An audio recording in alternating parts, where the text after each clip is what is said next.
Yesterday, I talked about a lesbian couple who were given asylum, granted asylum in the UK, that come from Albania.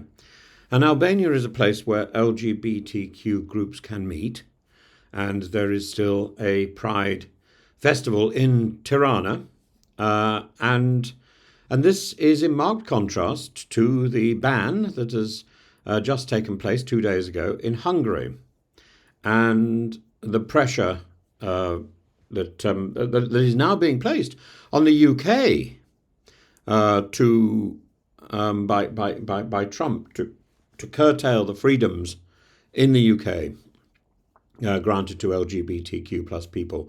And of course, the knock-on effects for UK asylum policy and the that this action may have by Viktor Orban. So yesterday it was a couple from Albania where, frankly, the treatment of LGBTQ plus people is permissive and positive, even if the practice is not always thorough throughout the country, and and yet in Hungary the curtailing of rights, it could well mean that the floodgates are opened to asylum applications from the EU, from people in Hungary who want asylum in the UK because they are gay. That's, that's ironic and shocking. We live in a time where human rights, once presumed secure in democratic Europe, are being negotiated at the hands of populist politics and global horse trading. Today, today it's Viktor Orban's draconian LGBTQ plus crackdown in Hungary and Donald Trump's resurgent influence via J.D. Vance colliding with Britain's values, laws, and even trade policy. Viktor Orban's Hungary has taken yet another authoritarian lurch in the shadow of Putin. This constitutional amendment passed with 140 votes to 21. It does three things simultaneously. It codifies a ban on LGBTQ plus public events, notably the Budapest Pride, one of the EU's largest such gatherings. It enshrines child protection as a constitutional override. That's an interesting line because it parallels the child protection excuses put forward since 2013 by Putin, and of course that parallels the law which was in the UK at the end of Thatcher's period, the clause 28, which was thankfully repealed. But yes, Putin's anti-LGBTQ plus attack has been ramped up and ramped up and ramped up, partly through the engineering of Pyotr Tolstoy, the man who looks like a toad. And thirdly, it introduces a chilling dual national clause allowing suspension of citizenship for proposed threats to Hungarian sovereignty. That is shocking. This is not fringe legislation. It's a calculated wedge issue ahead of the 2026 election, mirroring tactics used by Russia to stoke nationalist sentiment. And the government is invoking foreign interference to silence NGOs and using facial recognition at banned pride events to identify and fine participants. What Hungary now offers is a template for soft autocracy within the European Union. No gulags, but escalating legal erasure. I think it's only a matter of time before Hungary leaves the European Union.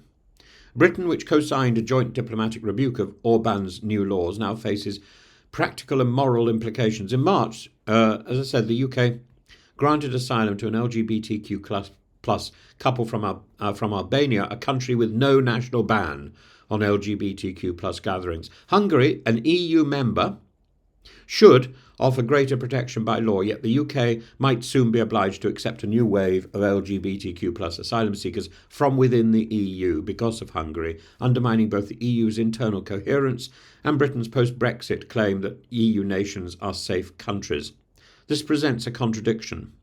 Not only are LGBTQ plus people in Hungary at risk, but their roads are dreadful as well.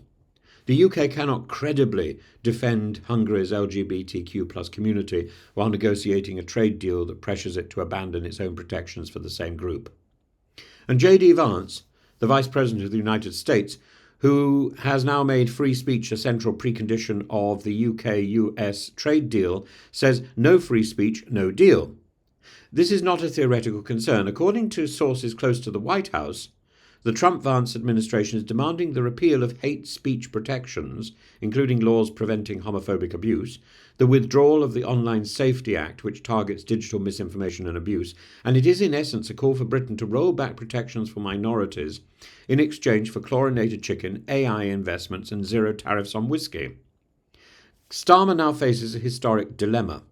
Either he refuses the deal, risks economic fallout, and appears anti-American in a fragile post-Brexit context, or he accepts the terms, thereby gutting equality legislation, legitimising Orban-style narratives, and opening the floodgates to performative cruelty under the banner of free speech.